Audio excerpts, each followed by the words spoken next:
95% of the world's diamonds were controlled by one man. That's right, Ernest Oppenheimer took over De Beers and he built himself a massive empire, one that made him one of the most influential figures in global finance. His grip on the diamond market was so tight that he influenced everything from supply chains to the prices of luxury items. And this amount of power and control made Oppenheimer probably the most powerful man in all of Africa. That's because Oppenheimer's power stretched far beyond just diamonds. He had control all over the gold, coal, and uranium industries. But that kind of lasting power didn't come easily. It was built on deals, manipulation, and a long history of exploitation, something that we're going to look into. But here's the thing, despite Oppenheimer's over-the-top influence and domination, he was still considered an inspiration for many people. I mean, people looked up to him for good reason because he was a man of middle-class origin and he built an empire and he turned diamonds into power and literally shaped the global mining industry. And his biggest achievement was that he took over De Beers, a rival company at the time, and he made it into a global powerhouse. And this was a huge deal as well, and we're going to get into the details, but that just highlights a very impressive and a pretty brutally efficient guy, right? But that's just one half of the story, because many other people absolutely loathed him. That's because he built his empire on the backs of exploited workers and by building monopolies. He controlled entire economies with his ruthless decisions. And we're gonna get into those details as well, but admire him or hate him, the real questions are, how did one man manipulate entire markets and governments? Also, what was the real cost of his rise to power? To understand this, we need to figure out how he went from a middle-class kid to an industry titan. You see, the story of Oppenheimer starts in the small town of Friedberg in Germany, where he was born into a middle-class Jewish family. Pretty modest and ordinary beginnings, as you can see, but his ambition was anything but ordinary. He was motivated and hungry to build skills that would set him apart. Around 16, he traveled to London, keen on learning more about the diamond business. There, he landed a job as a junior clerk at Dunkel-Buhlers & Company, a diamond brokerage firm in London. And right from the start, Oppenheimer was not an ordinary employee. In 1902, his efforts were noticed. He impressed his employers so much that they sent him to Kimberley, which was known as the Diamond City of South Africa. This was where Ernest Oppenheimer represented the company as a buyer. He used this as a learning opportunity to get to know the ins and outs of the booming diamond industry. And he was quite smart. He used this as an opportunity to make connections and really learn the trade. But Oppenheimer's vision extended beyond just business. He understood that true power at Kimberley wasn't just about controlling diamonds. It was about integrating himself into the community. In 1908, just a few years after arriving, his increasing influence led to his election to the city council. Now, this wasn't just a business move, it was the beginning of his political ascent and a sign that Oppenheimer was no longer just a businessman. He was a man of real influence. And he didn't stop there. In just 4 short years in 1912, he became the mayor of Kimberley and served in this position until 1915. But here's the thing. Around that time, the Great War was ongoing. And well, that changed everything. The war ended with Germany's defeat, and Britain took control over Germany's African colonies.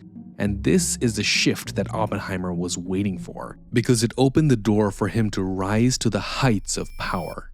Now, you wouldn't be wrong if you called Oppenheimer an opportunist. It's a bit of a tongue twister, but after the war, Germany's mining interests were confiscated. And right there, Oppenheimer saw his moment. He stepped in and made attempts to put a stake in the territory. He ended up taking control of the confiscated German mining interests. Oppenheimer was not just focused on diamonds, he was thinking bigger. He was good at making connections, and that's how he became friends with an American engineer by the name of W.L. Hanold. Now, Hanold had been working with the East Rand and believed that there was gold to be found in those areas that others had overlooked. And Oppenheimer went with his gut and trusted Hanold's expertise. In 1917, they took the leap of faith and started the Anglo-American Corporation of South Africa, or the AAC, and they didn't do it alone. They had the financial backing of none other than J.P. Morgan, one of the biggest names in global finance at the time. By the way, I made a video about JP Morgan, so check it out right here, and please do subscribe to the channel if you haven't already. Anyway, they were all going in with the aim of digging for gold in areas that others thought were worthless.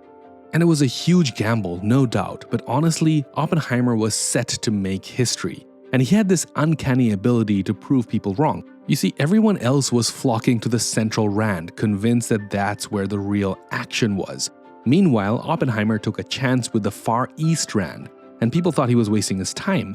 But he struck gold, like literally, and the gamble paid off big time. He hit jackpot, and his new company prospered. But it's important to realize that gold was never his endgame. He always liked diamonds. You'll remember that the territory Britain took from Germany after the Great War was Southwest Africa. Here, Oppenheimer saw opportunity. The big names in diamonds were moving too slowly, and this included the heirs of Cecil Rhodes. And Oppenheimer wasn't just about to wait around. He outsmarted these old-fashioned executives of these companies, and he made good use of his political leverage at the time. He secured a 5-year exclusive sales contract to manage the diamonds in Southwest Africa, and he was pretty sure that this company would have a major foothold in one of the most valuable diamond-producing areas in the world. And this was only the beginning of his empire-building journey. Oppenheimer's success and interest in carving out the diamond market didn't go unnoticed. It led him into a direct confrontation with another powerful diamond corporation, De Beers. Oppenheimer was the rising star of the diamond world, and De Beers was an already established giant and king of the diamond trade for decades. But Oppenheimer was about to shake things up. But first, let's understand why De Beers was such a big player to begin with. Well, that all has to do with Cecil Rhodes, an ambitious English entrepreneur, and some might say a ruthless imperialist. In 1871, he bought a claim to the De Beers mine in South Africa, and that was pretty much his golden ticket. Over the years, Rhodes built himself a small empire. By 1888, he officially created the De Beers Consolidated Mines, and with this move, he ended up controlling the majority of the diamond mines in southern Africa. Now, Rhodes wasn't just in it for the diamonds, he had a bigger plan. He wanted to control mining and the whole diamond industry. So fast forward to the 1890s, and he pulled it off by forming the Diamond Syndicate. And this was a powerful group of London diamond merchants. And these folks gave him insider information about the diamond market. This gave Rhodes the power to control how many diamonds were out there at any given time. If there were too many diamonds, he would slow things down. If there were too few, he would release more. Simply put, it allowed him to turn a relatively abundant resource into a luxury that people would pay a fortune for. And he did this with clever marketing. By making sure that there was always just the right amount of diamonds in the market, he kept prices high and his empire intact. It was all about finding that sweet spot, the delicate balance between supply and demand.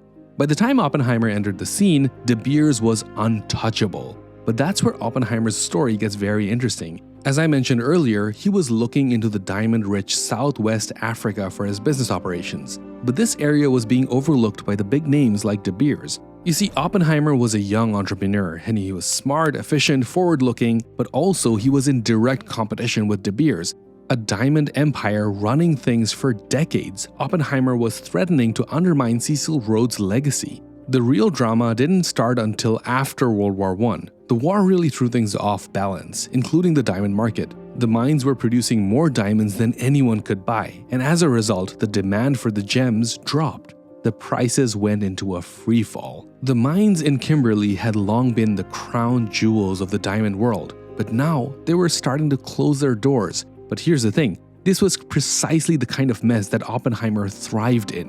In 1929, he secretly bought up 20% of the De Beers shares, effectively taking over the syndicate, and with one fell swoop, he secured his place at the top of the diamond world.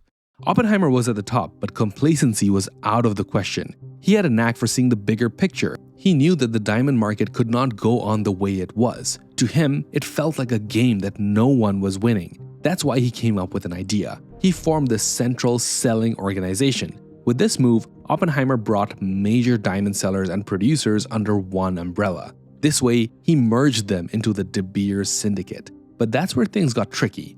In the 1930s, the world was in the middle of the Great Depression. It also hit the diamond market really hard. I mean, if people were struggling to even buy essentials, why would they even think about diamonds? As you'd expect, the demand for diamonds plummeted. But soon, there was a huge oversupply of these gems in the market. For Oppenheimer, this was a pretty big problem. He had to act fast to stop De Beers from getting buried under all those unsold diamonds. So he shut down many of the De Beers mines. It was something that he hated to do, but he knew that it was necessary. But the worst was not over. He still had promises to keep to the members of the CSO. To stabilize sales in the 1930s, Oppenheimer launched the Diamond Corporation. This made sure that De Beers and other producers had a real stake in selling diamonds directly. Now, this was smart because in this kind of setup, everyone had something to lose if things went wrong. But Oppenheimer kept things moving, even in the worst of times. As he grew stronger in the diamond world, the US government started to pay attention. Things were getting too big to ignore. In 1945, they tried to sue him under antitrust laws. They claimed that he unfairly controlled the diamond market with American dealers, and Oppenheimer fought back. He argued that it was the American dealers who were the ones who were cooperating with him. It wasn't like he was forcing their hands. He used a legal loophole to position himself as a passive party while framing the dealers as the ones involved in the wrongdoing. This was just another example of how Oppenheimer could outsmart his opponents and maintain control. At this point, the diamonds had been his claim to fame, but again, he was always forward-looking, and he always wanted to go back to one of his previous obsessions: gold. And not just any gold, it was Orange Free State gold. It was some of the richest fields of gold the world had ever seen. While everyone else was calling him the diamond guy, he quietly turned Anglo-Americans into the biggest players in these gold reserves. And just like that, he dominated yet another industry.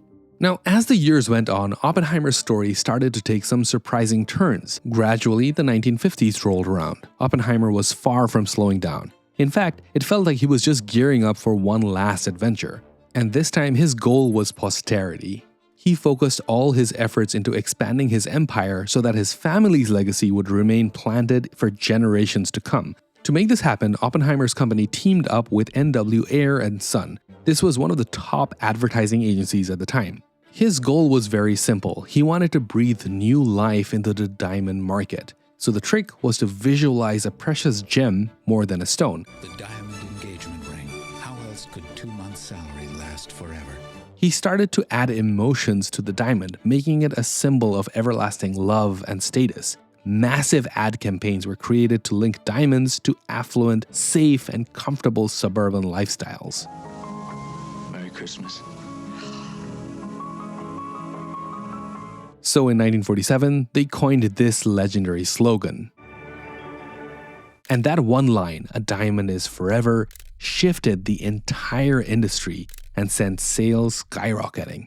Now, while all this was happening, Oppenheimer's empire was already towering over everyone else. Through Anglo-American, he had built a network of over 200 companies. To give you an idea of this scale, Anglo-Americans were in control of 15% of Transvaal's gold production, 43% of its coal, half of its explosives. Oh, and let's not forget 9% of the world's copper. Oppenheimer's influence went far beyond natural resources. His empire touched everything, all the way from breakfast foods to railways. His enterprises spanned a whole number of industries. With such a strong hold over so many industries, it was clear that neither Oppenheimer nor his heirs had anything to worry about. The family's power was set, and it was not going anywhere anytime soon. So here's the thing about Ernest Oppenheimer. You can't really talk about South Africa's economy without his name coming up. I mean, the man played a huge role in shaping it. Oppenheimer wasn't just at the top of the De Beers and the Anglo-American corporations. He was everywhere. He was the deputy chair of the Rokana Corporation and played a crucial role in creating the South African Reserve Bank. He was also the director of Barclays Bank and the British South African Company. I mean, if there was a financial deal happening in South Africa, you could bet your life on the fact that Oppenheimer was right there in the mix. Now, when World War II came knocking, Oppenheimer didn't blink. The war had crippled the diamond cutting factories in Europe, so what did he do? He set up new factories right there in South Africa. Through all of this, the Anglo-American was not just growing, it was thriving. Under his watch, it morphed into a multi-million rand empire and would leave a lasting imprint on South Africa's economy. But as time went on, things started to change. You see, Oppenheimer's business empire represented this kind of power center that the South African government could never fully control. For many years, the relationship between the Oppenheimer family and the government were marked by a mutual dependence.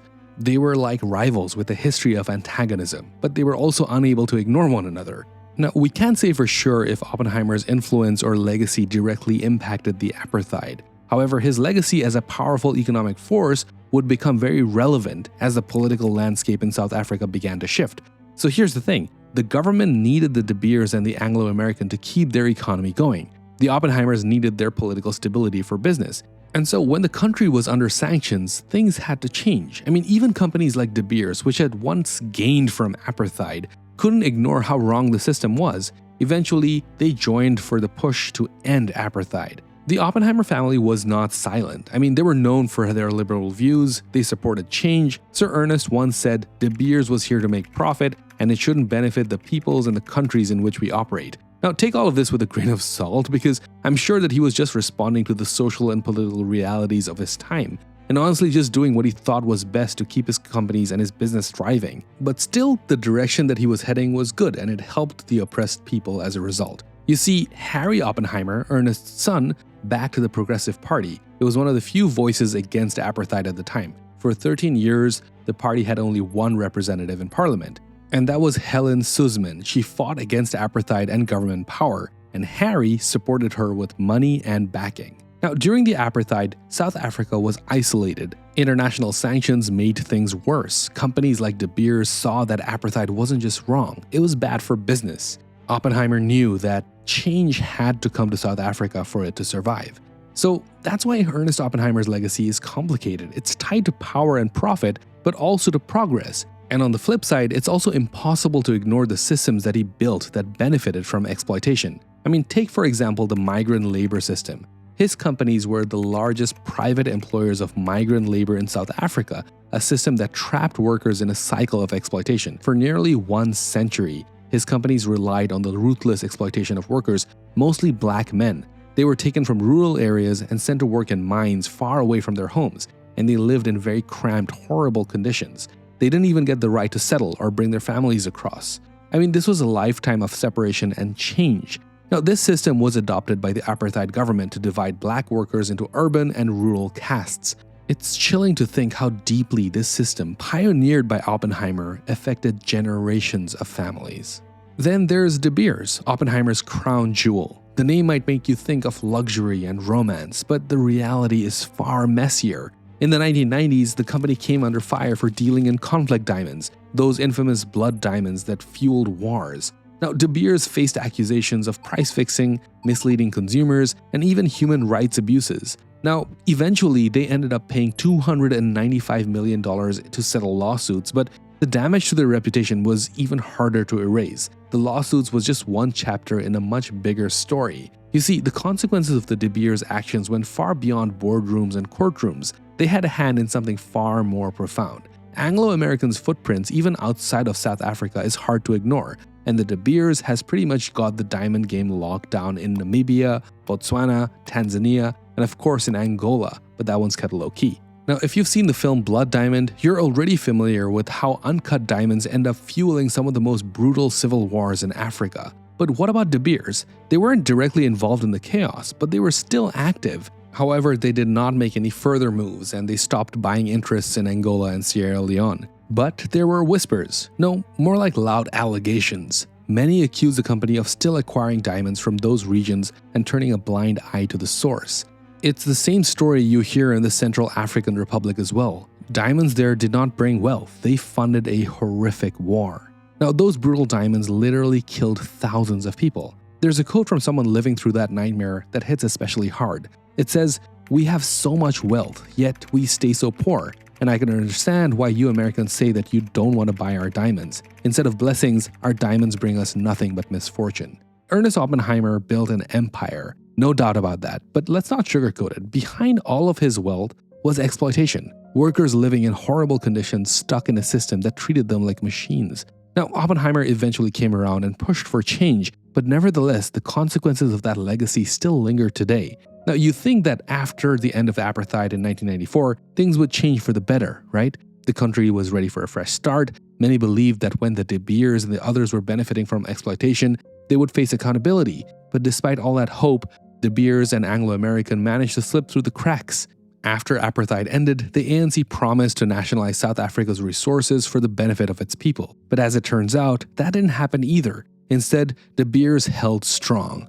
Because it had such a tight grip on South Africa's economy. I mean, the company outright controlled 85% of the companies listed in the Johannesburg Stock Exchange. I mean, think about that for a second. With so much power and influence, the newly elected ANC government couldn't afford to piss off De Beers without risking an economic collapse. I mean, they were in a tough spot because upsetting the company like that would have serious consequences to the country's stability. So the power of De Beers continued with little accountability for the harm that it had caused. And the country was free, but some of the old forces remained, just dressed in new clothes. Ernest Oppenheimer's legacy is a mixed one. No doubt he was a very powerful figure in the mining world. I mean, his name is practically synonymous with De Beers and the diamond trade. Now, Oppenheimer came from humble beginnings and built his fortune, but it wasn't without controversy. His influence reached beyond mining and affected many political and financial decisions across South Africa. His wealth came at a cost. His empire was built on ruthless processes and practices. Now, today his name is still remembered with both respect and criticism. He was a smart businessman, no doubt, but the way that he got there raises a lot of questions. By the way, please subscribe to the channel if you haven't already, it really helps me out. And check out this video that I made about the DuPont family. If you liked this video, I'm sure you're gonna like the DuPont family video as well. And if you made it till the end, leave a diamond emoji in the comments. I just want to see how many of you made it so far. Thanks so much for watching, and I'll see you on the next one.